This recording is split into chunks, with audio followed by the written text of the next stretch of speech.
Écrire est facile. C'est réaliser le plus difficile.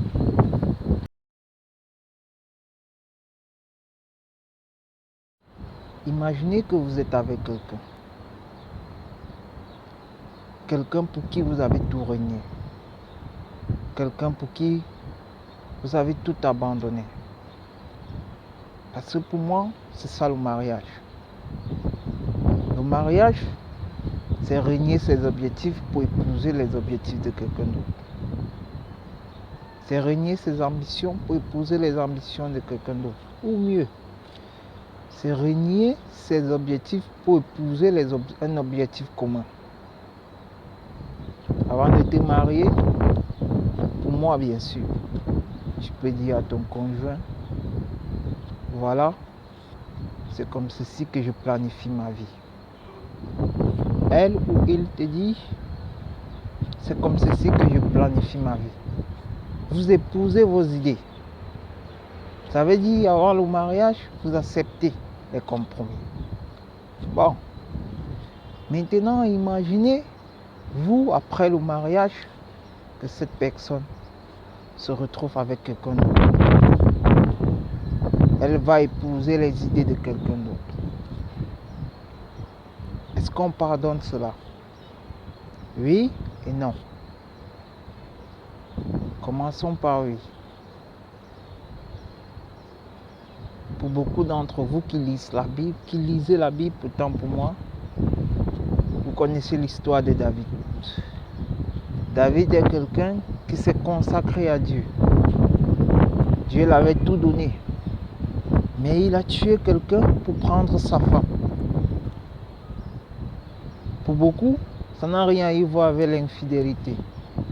Mais pour Dieu, c'est considéré comme l'infidélité. Pourquoi? Parce que c'est une alliance.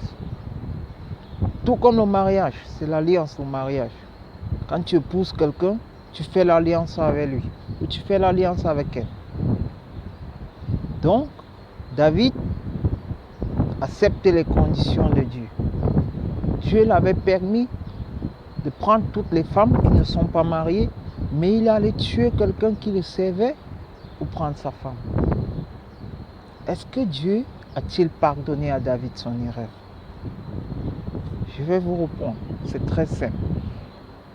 Oui, Dieu a pardonné à David son erreur, mais David a payé le prix fort pour le pardon. Oui, on pardonne l'infidélité. On pardonne l'infidélité à ceux qui sont prêts à payer le prix fort. À ceux qui sont prêts à être humiliés en public et accepter l'humiliation.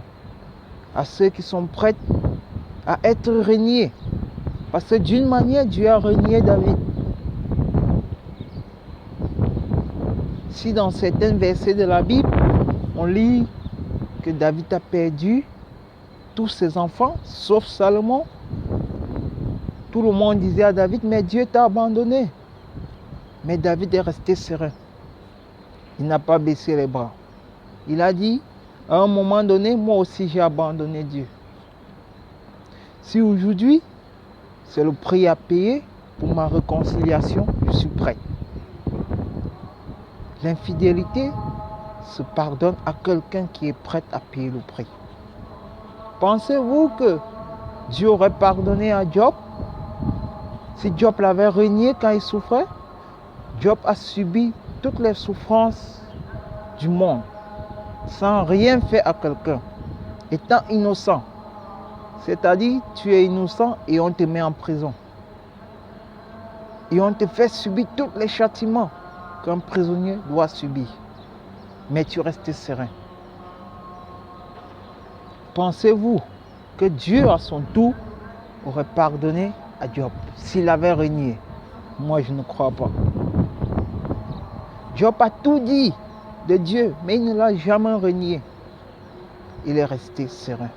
Il est resté fidèle à ses principes. Il est resté fidèle à l'alliance qu'il avait faite. Il a dit, Dieu m'a abandonné, Dieu a fait ceci, mais il n'a pas renié Dieu.